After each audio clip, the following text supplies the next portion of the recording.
Is shrouded in myth and legend. Ancient Muslim chronicles talk of an epic battle in 1179. On one side, Christians from Europe, known as Crusaders, soldiers of the cross. On the other, Muslim warriors. The outcome changes the course of a 200-year struggle for control of the Holy Land.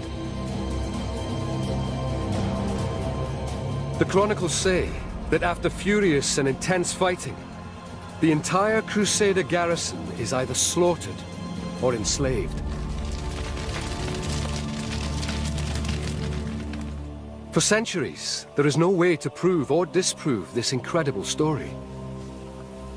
Then, archaeologists discover something extraordinary. The bones of Crusaders left on the battlefield by the victorious Muslim army. This is the exact place where we started finding all kinds of skeletons of human beings and of horses. We see the drama, the actual men that were killed during the battle. You can see the agony. They are the first skeletons ever excavated of Crusaders killed in combat. Finding out who they are and how they died could reveal what really happened at Jacob's Ford.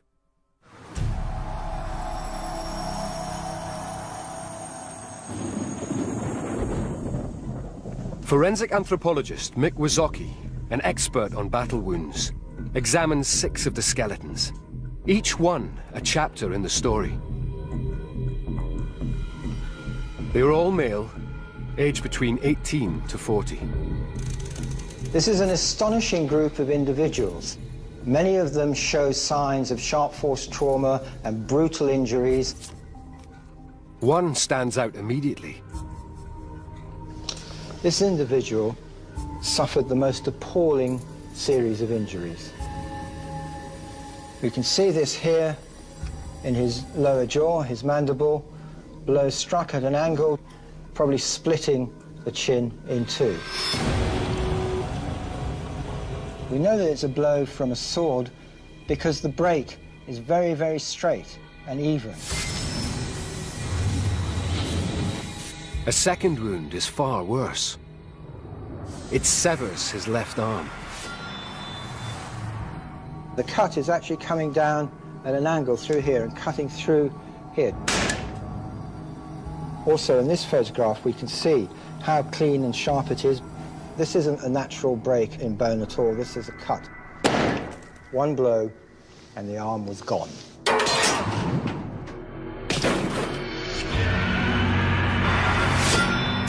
These wounds are evidence of a focused attack on one man.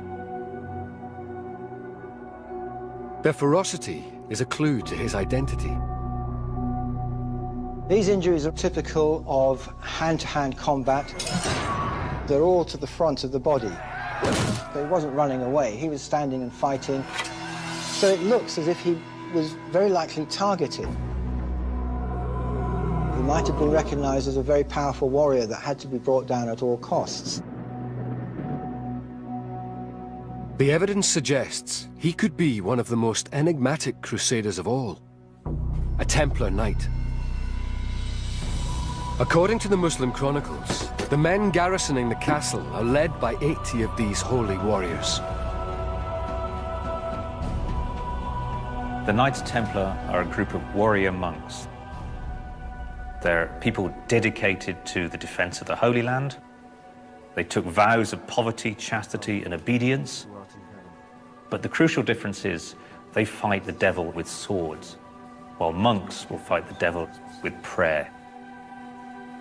Templar Knights are men of noble birth, trained as warriors, from as young as 12. They are the Crusader Special Forces. Their weapon of choice is the broadsword. This weapon is an incredibly devastating weapon. It's a double-edged sword, which means that when you pick it up, you can use either edge, so it's very versatile. It's well balanced. So when we're fighting, we can move the sword rapidly. And as well as being a cutting sword, it's also equally a thrusting sword. The cut, or the thrust. When the Muslims attack Jacob's Ford, the Knights Templar lead the defense. They believe dying for Christ will make them martyrs and guarantee a place in heaven.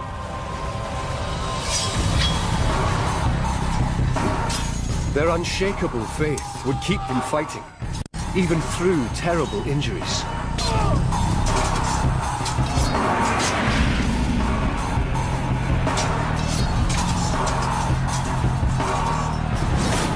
The Templars are the best troops that Christians have got.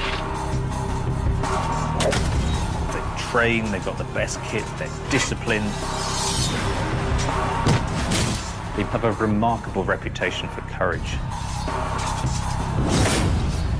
If other knights were training hard, Templars would have been training twice as hard. The advance, the retreat, the pass. It's all about practice, practice, practice. But despite his training, the Templar Knight's skeleton reveals he is overwhelmed. The jaw is split in two. The face is a particularly nasty area to be injured because there are so many nerve endings. Even a small cut is very painful. The left arm is hacked off.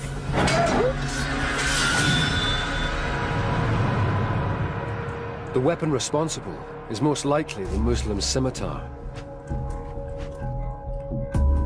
This is a real cleaving weapon, swinging through, cutting. With the curved blade, a smaller area of the blade hits home first, which means that all the force of the blow hits on that singular point, then it just widens the cut as it draws through. Now, this leg of lamb also has a bone running through it, and this is a pure example of the cleaving ability of the scimitar. Using the weight of the blade, I would easily remove his arm. Driven by his faith, the knight fights on, aided by his body's response to injury. If a soldier's on the battlefield and, for instance, he loses his arm, there's every reason to suppose that he can still continue fighting. Physiologically, the mechanism allowing them to do that is the adrenaline that's pumping around their body, constricting the blood vessels from the wound, reducing their concept of pain, pushing them on to fight. But the brutal attack isn't over. On excavation, there's an arrowhead lodged in his neck. The main compromise of function would be the ability to breathe. That's one of the major killers on a battlefield, the loss of the airway. Incredibly, none of these wounds are his cause of death. There's a fourth and final act. The blow that we think probably killed him is this blow that we can see to the front of his skull here. Very sharp break running through the bone here that's actually split the whole bone in two. And that's certainly a killing blow. It may well have been struck while he was already on his knees.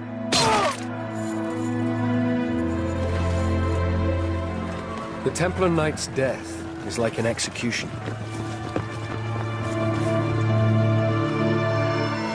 If the blow penetrated the brain, there'd be massive hemorrhage, and you would drop to the ground like a stone.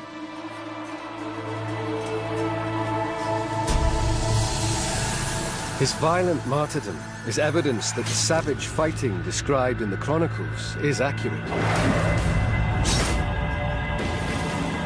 But how the Muslim army stormed the castle and overwhelmed the rest of the garrison remains shrouded in mystery.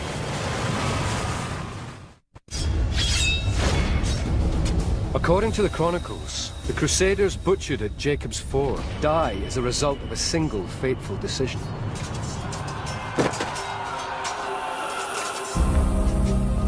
It is made a year earlier in 1178. The balance of power in the Holy Land is evenly poised.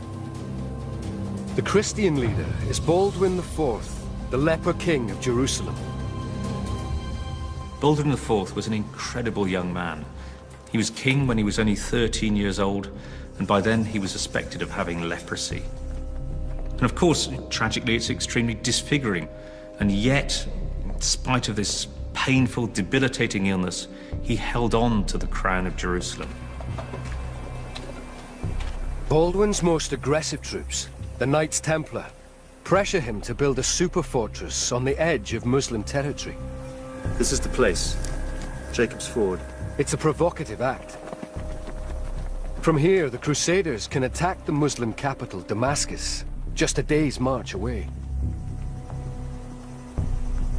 The plan is to build an expensive and impregnable castle, fortified by two huge circular walls. The castle was intended to be big, bigger than any castle which was built in this part of the world and in Europe at the time.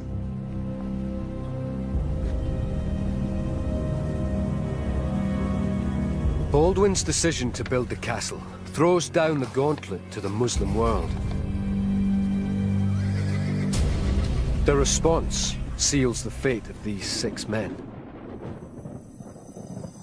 The unusual resting place of the second skeleton examined begins to unlock the sequence of events.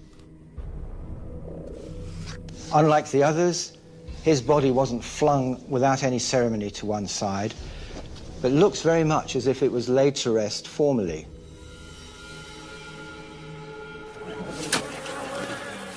If there was time to bury this man properly, he must have died before the Muslims stormed the castle. His bones could explain why. This is his collarbone. This is a collarbone from one of the other Jacob's Ford warriors. If we just compare the two, you can see the size difference quite clearly. This was a very big man. His body is also very muscular. If we look at his humerus, that's his upper arm, you can see that it's very strong development of muscle attachment sites. We can see this very large area of swelling. And when muscles attach into the bone, and then that muscle is used over and over again, it'll cause the bone to grow more. Everything about his physique suggests he's a powerfully built warrior. But his bones show no sign of the combat injuries typical of a fighter.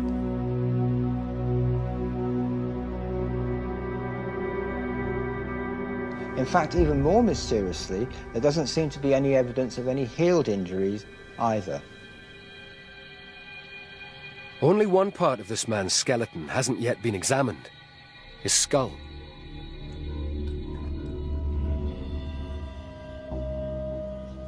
Well, this is even more mysterious. There is this area here at the base of the skull where we've got a semicircular fracture and a radiating fracture leading away from it. But again, there's no impact point here. The damage to the skull was not caused by a violent blow, but most likely by the wear and tear of being buried for 800 years. With no combat injuries anywhere on his body, this man is an unlikely warrior. Another clue offers a different explanation to his identity. He's got very strong development where ligaments hold your collarbone in towards the neck muscles. This suggests a rotary movement of the shoulders. He was using both his arms, movements in this direction, perhaps lifting weights as well.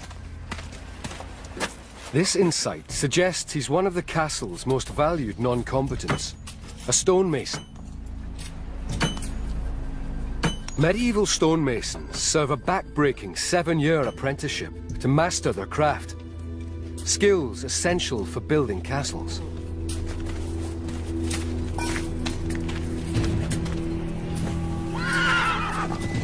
When the Muslims attack on day 1 of the siege, the outer wall is still under construction.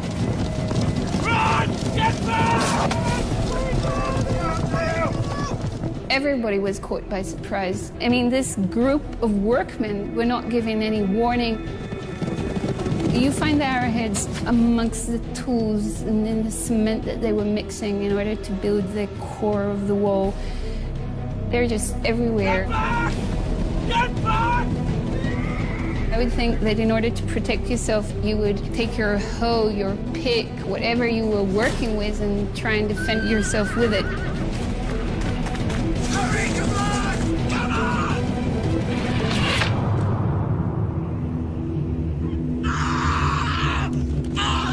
on! The trail of clues suggests a preemptive strike, in which the first victims are unarmed craftsmen. It's most likely the stonemason dies from a serious arrow wound to soft tissue. In the medieval age, with no antibiotics, infection is likely. If you have a deep arrow wound and you can't get all of the arrow out, it would have been a very long, slow, painful death. You may have even taken about 3 days to die. As the stonemason's life ebbs away, a huge Muslim army surrounds Jacob's Ford. The chronicles say the plain overflowed with troops. Behind castle walls, there's still time to bury the dead. But not for long.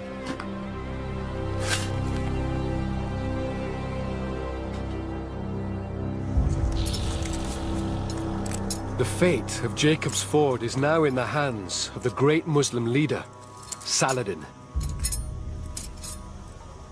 Saladin was incredibly charismatic, but he's also extremely tough. He's determined to destroy Jacob's Ford. It's been built in his lands.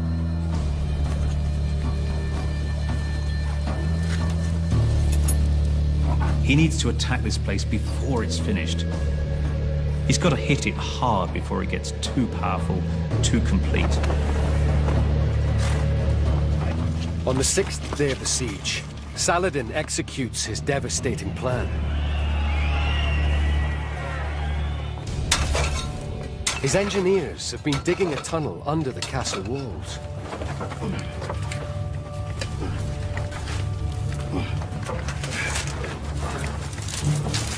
The tunnels were not intended to let the soldiers, the Muslim soldiers, in, but to make the walls collapse. The only hope for the men trapped inside the castle is King Baldwin, who is gathering reinforcements nearby.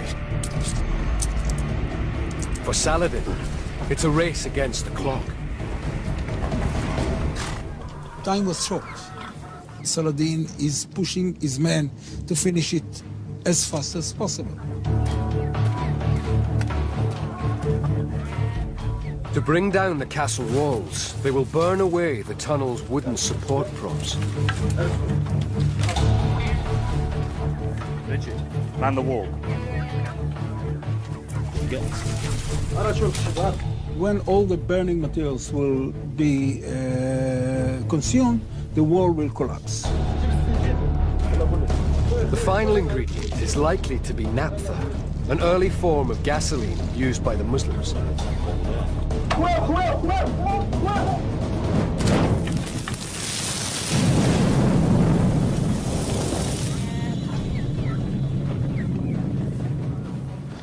This is the only part along the walls where the walls are missing. Here, I believe, the tunnel was dug and the walls came tumbling down. The Muslim chronicles describe the moment. The wall crumbled. The current of air which penetrated at that moment spread the fire. Several combatants were prey to the flames. Humanity.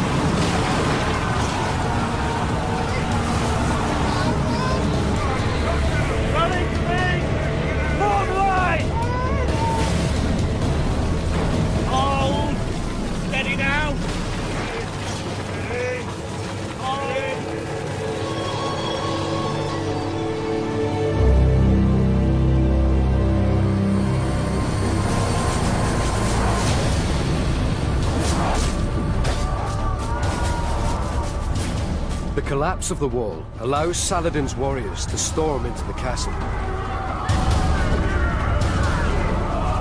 The battle is now decided in just a few hours of savage hand-to-hand combat. 4 more skeletons have stories to tell, each one a chapter in what happens next.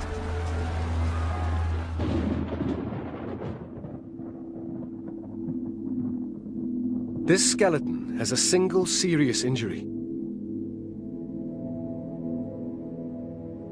This is actually a beautiful, if you can use such an adjective for something as brutal as this, sharp force trauma injury that's cut right through the top of the shoulder and down into the arm. We can see this bone here, and a blow has come down here and cut right through the bone there. The sword that's been used, it's on the anterior, that's the front part of the humerus, means that he's facing his enemy, he's in hand-to-hand combat. Surprisingly, for a powerful sword wound, the bone is largely intact. Maybe he was wearing armor, and the chainmail armor actually took a lot of the force of the blow.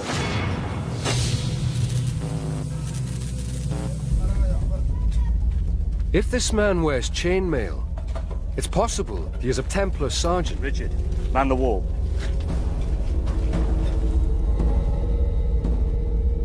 As many as 5 of these men from lower-class backgrounds serve each Templar Knight. They wear black robes over chainmail, tend the Knight's horses, and fight by his side. The Templar sergeants are an integral part of the Knights' fighting force. These men take the full vows of a Templar and are just as battle-hardened.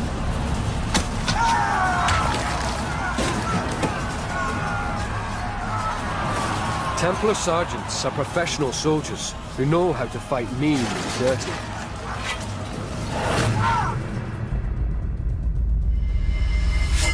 When you have the press of battle, you've got bodies upon bodies pressing on you, you are in a very restricted area. Here, I'd use the pommel. Here, driving the quillions into the face. Here, in with the head. Remember, I'll be wearing a helmet. Here, kick into the belly, follow through with the cut. If you can't fight with the close quarter combat, then you're only half a swordsman. At the Battle of Jacob's Ford, this Templar sergeant meets his match.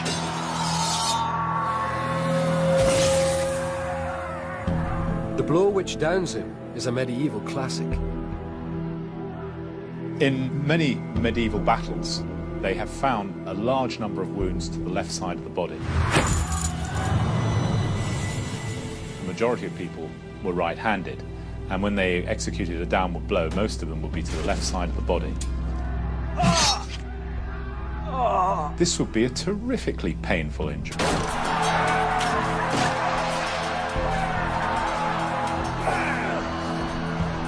With his shield arm disabled, the sergeant's fate is sealed.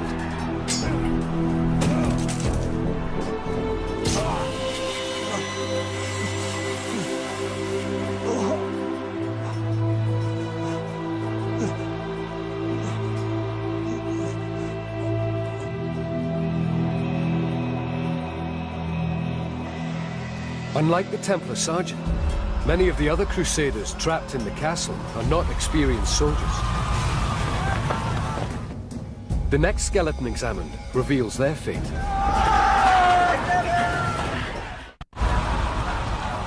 Despite the desperate efforts, the Crusader garrison defending Jacob's Ford cannot halt the advance.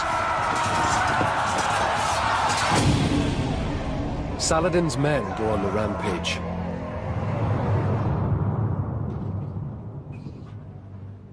This person was found splayed out on the ground, one arm flung out.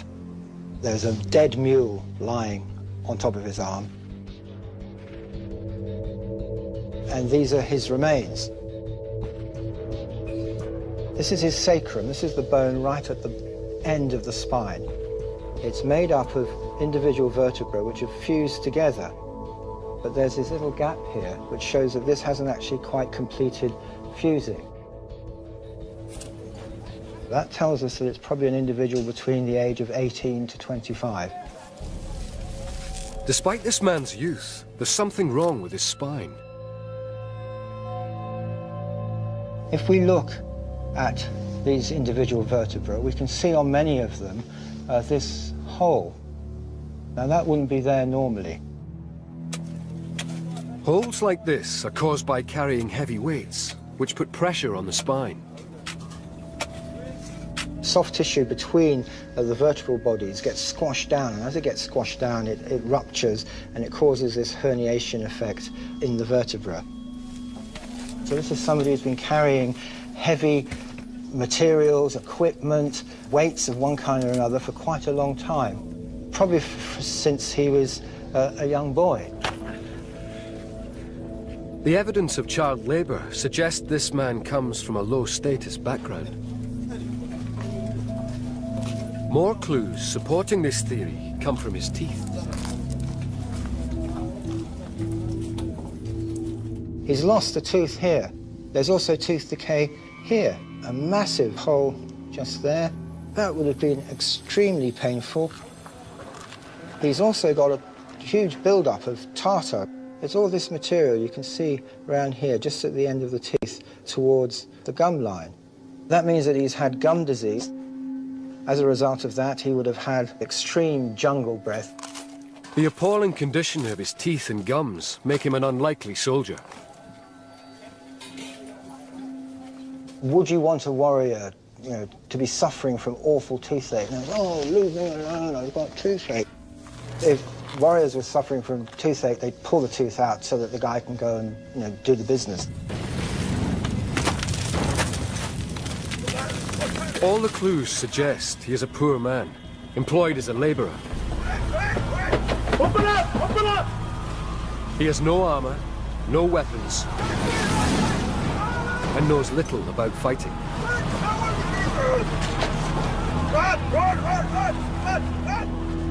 But when the wall comes down, even a young laborer with bad teeth finds himself on the front line. A medieval army is not just about knights. The bulk of people are there as part-timers. They're not professional soldiers. They are required every so often to give some military service. It must have been absolutely terrifying. These are not men of war.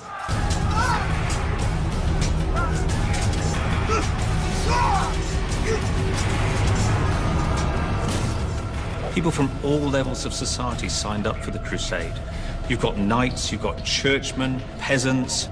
They're a small group of Western Europeans who come over and conquered effectively an alien territory.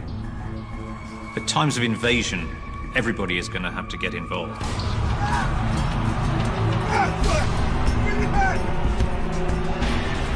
But part-timers are no match for Saladin's crack troops.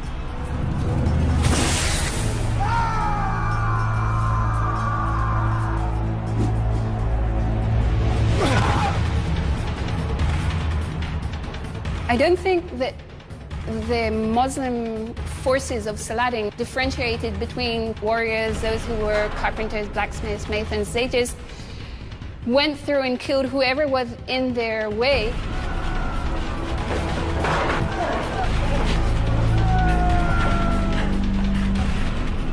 There comes a point in every struggle where it breaks down to sort of 2 or 3 against 1. Help me!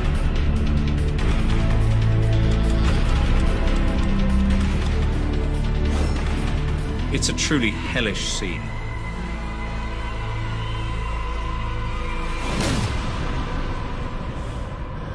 Knowing that you have no way out.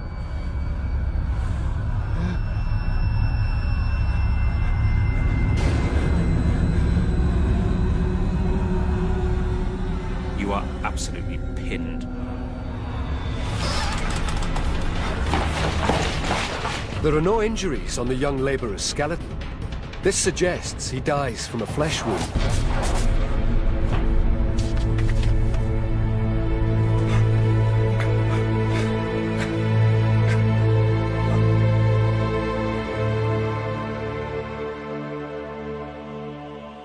The trail of dead crusaders from all ranks and classes proves another key part of the chronicle is correct.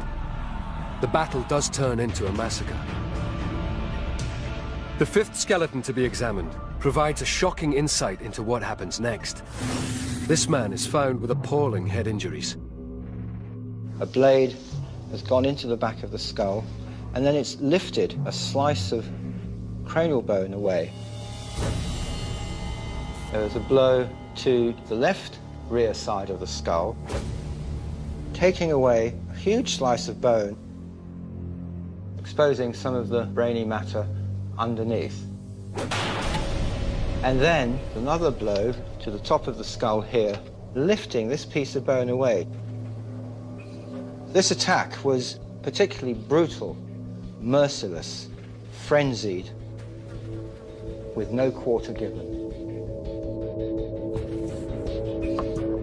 Why one man is the target of such violence might be explained by unusual abrasion marks on his teeth. We can see here that this central incisor has been worn down to about half the size that it would normally be. And because of the amount of wear there, then we can imagine that there's some object being pushed backwards and forwards between the teeth. The 7.5mm wide gap holds the key to his identity. He could be working some bowstrings, perhaps. He may be using that tooth to strip away the bark of wooden arrow shafts. He might be working feathers with his teeth. It's compelling evidence that this man could be an archer.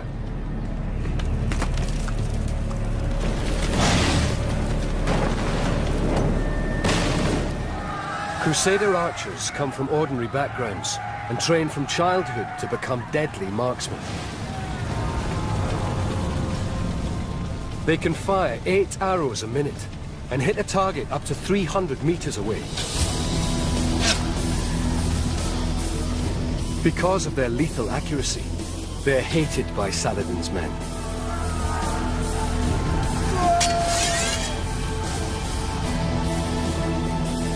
In the final stages of the battle, I suspect many of them were simply butchered by the Muslims.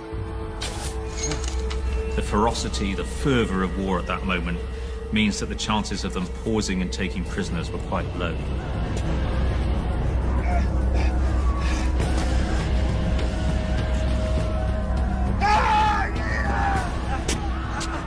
You can imagine a frenzy of blows, whack, whack, whack, whack, on the back of the skull.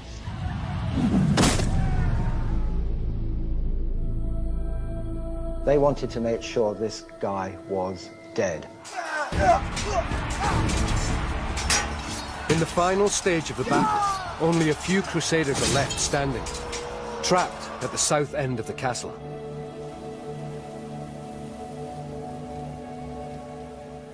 They locked themselves behind the barricades, behind the makeshift walls, and they tried to defend themselves.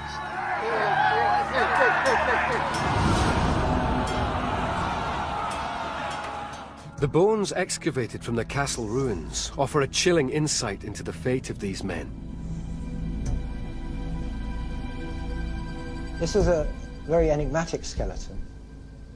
In the corner of his right arm and elbow, there was this object here, a mass of coins, very likely held together in a purse. The coins are the first clue to who this man is. We can say that he was of a relatively high status because he is holding a tremendous amount of money. I mean, this is not small pocket money that any laborer, carpenter, blacksmith would have in his pocket. His cause of death confirms this is no ordinary crusader. It reveals that Saladin's men single him out for special treatment. They breached the north wall! When these stones were lifted, they looked very carefully for any small fragments of skull, and they weren't there. So what does appear to have killed him is the fact that he lost his head. Decapitation suggests execution. It's another clue suggesting this man is a high-ranking Templar Knight, entrusted with money to pay the castle workforce.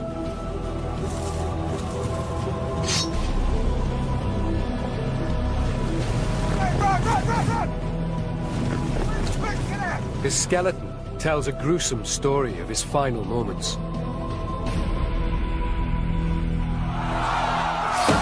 The first blow hits his right shoulder blade. The injury is just along here. He's had a slice cut out of that. You can see that cut here very clearly. A really nice little wedge of bone that's just been chipped out.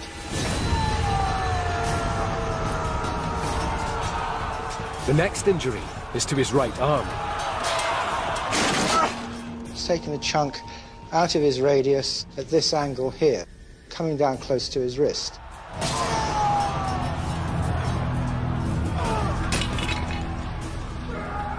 A blow to the back of the wrist, here, would have the effect of dividing the extensor tendons not only to the wrist but to the fingers. The wrist drops and you can no longer grip whatever you have in the hand.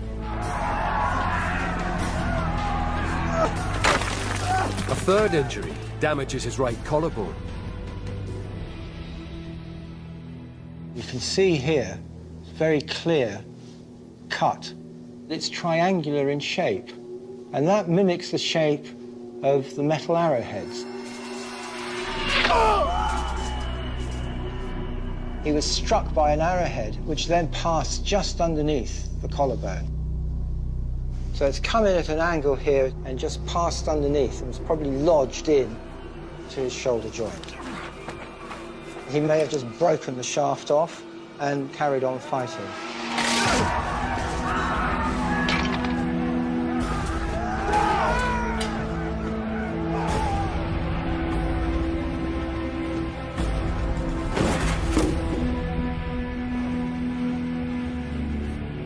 Immobilized, the high-ranking Templar Knight is at the mercy of his assailants.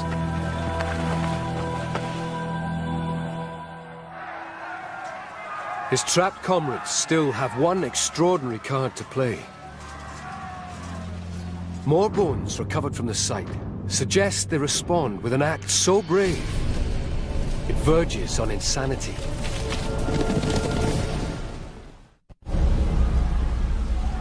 As the Battle of Jacob's Ford draws to a close, something incredible happens.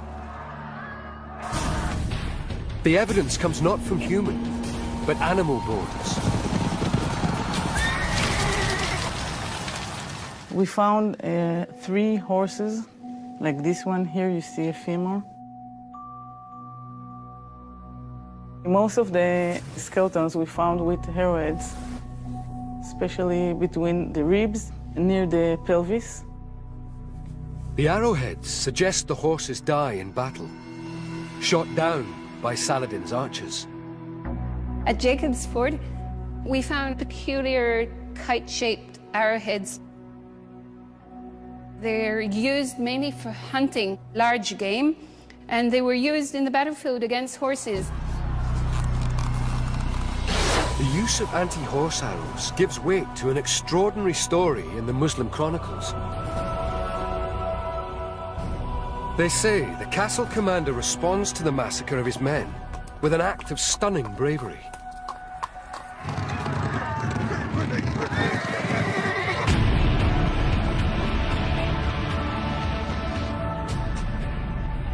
In the desperation of closing stages of the battle, it's quite possible a number of the knights tried to break out. A final death and glory charge against the Muslims encapsulates the motivation of the Templars, their determination, some might say fanaticism.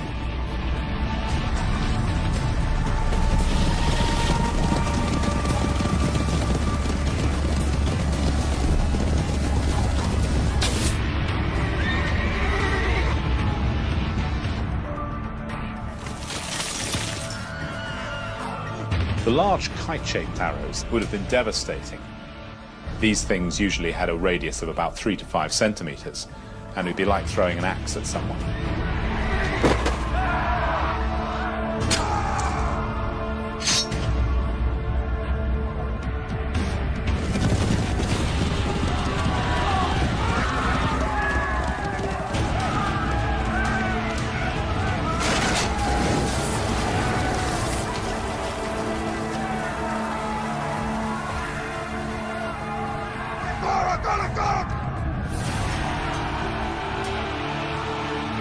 But although heroic, the commander's horse charge is an act of desperation.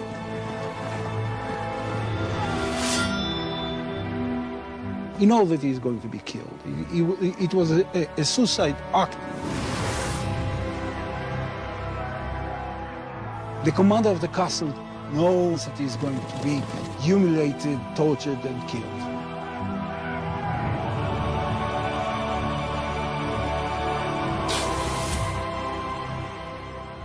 The chronicles say, he threw himself into a hole full of fire, and from this brazier he was immediately thrown into another, that of hell.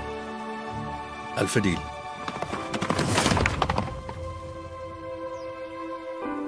I tend to ask myself if what the commander of the Templars did is an act of bravery or act of cowardice, because when he killed himself, when he committed suicide, he left the whole army without a commander.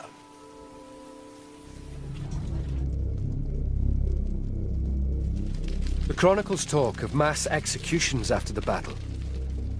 Now is perhaps when the high-ranking Templar Knight meets his end. Executions after a battle send a number of messages to the enemy. They show that you have triumphed over them. You are showing no quarter, no mercy. This is what will happen if you resist us.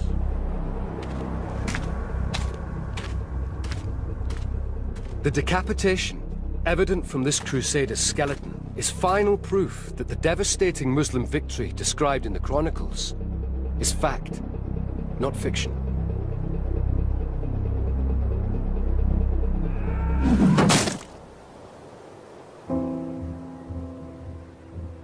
News of the massacre reaches King Baldwin before his relief army arrives at Jacob's Ford.